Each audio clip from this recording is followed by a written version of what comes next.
Okay, so in this tutorial, please do continue and play towards the end. Please also feel free to keep on asking questions. And the system you were looking at is a very, very unique system. It's the double pulsar, and it is literally the only of its kind. And so let me just show you, this is what we have. We've got a binary in which both sources are pulsars. Now, don't mistake this for the two peaks. The two peaks you were seeing were coming from pulsar A, just coming from the north and the south pole of pulsar A, that you were observing to have a pulse period of 22 milliseconds. But this pulsar is in an orbit of 2.4 hour orbit, so very small orbit in terms of these types of systems.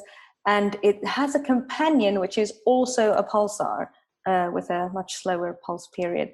And this was discovered, here's the animation, and you can see how the light would pass between the two pulsars. And you can imagine the zebra stripes must have something to do with how the system is observed by your telescope, and what the impact is of the two of these. So please play to the end of the pulsar.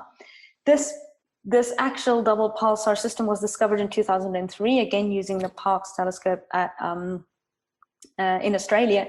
And remember the orbital precession on the Hulse-Taylor, well, this is much more severe. This has got a 17 degrees per year orbital precession. So you know that precession that Mercury does as well. And it's this precession that initially suggested to people that there must be a companion object, and then it turned out they were able to see pulsar B pulsing as well. This is, like I said, the only known double pulsar system, and just true to my promise at the end of the last talk, this is the more extreme than the Hulse-Taylor system. So you can just see on all accounts. Here you've got two pulsars. The other one here is a neutron star, so also gravitationally compact, but we're not observing it as a pulsar. Here you've got these two pulsars.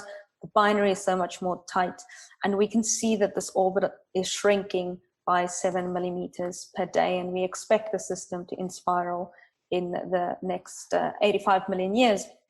And one of the main questions that you have been asking me is, but how do we do these general relativity tests? If I say the system has allowed me to know that GR is true up to 0.05%, what do I mean?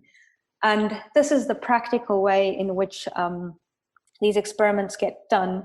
So through monitoring your timing residual, so remember, your timing residual, think of it as the output of you having put your best effort into describing all the physical parameters in the system. You've described the location of the pulsar as best you can, its pulse period, its pulse period derivative, its proper motion, the binary it's in, the binary period. You've described everything as best as you can, and the residual that you end up plotting is telling you by how much, when you continue to observe, your data is different from what that best model that you tried out is. So by observing the residuals from this millisecond pulsar in this double binary system, you can start to actually constrain very interesting parameters. So recall that one of the things that I just showed you in the previous slide was that we can actually measure the rate of orbital precession, right? That was that change of 17 degrees per year. Now, mathematically, all these post-Keplerian parameters, and we don't have time to go into the full details, unfortunately, but all these parameters have got dependencies on either the standard Keplerian parameter, so the orbital period that, again, you can get from timing the pulsar. If you just keep on checking when the pulse arrives, every little change in when that pulse arrives, or every little pattern in when that pulse arrives, will give you a handle on many of these parameters that you can fit for.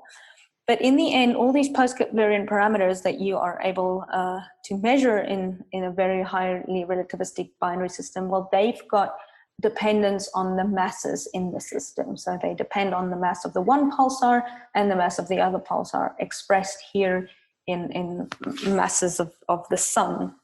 And any theory of relativity, it doesn't have to be GR, but any theory of relativity will have to intersect this mass-mass diagram in one position for it to be a self-consistent theory.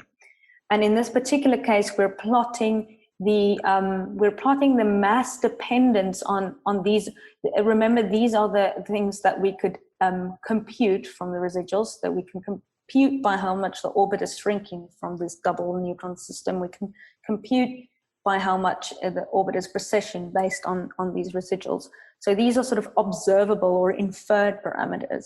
And we then use the general relativity expression for how these observed parameters depend on masses to come up with this diagram. And we see that this diagram intersects super well, like all the lines are going through this spot. And that is what confirms to me that GR is actually describing the system well. And so please have a look for more detail at this 2006 paper by Michael Kramer.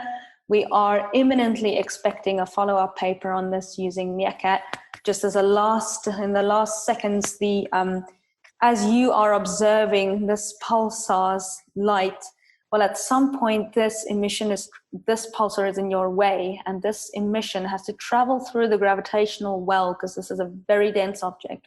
And as it travels through this gravitational well, if you forgot to model the mass of this pulsar, well, then you'll see in your residuals that, oh my word, your timing is just doing badly here, and then finally improving. And fits to these types of shapes in your residual give you a really good handle on some of these parameters that allow you to test GR. So I have to stop here. This is the advertisement for the Pulsar Timing Workshop we'll be hosting in September. It's in your inboxes. The idea is that we'll look at 5 or so relativistic binary systems using MeerKAT data and work to publish papers on this with people that work hard and are interested. Thank you, everybody, and have fun with the rest of the tutorial.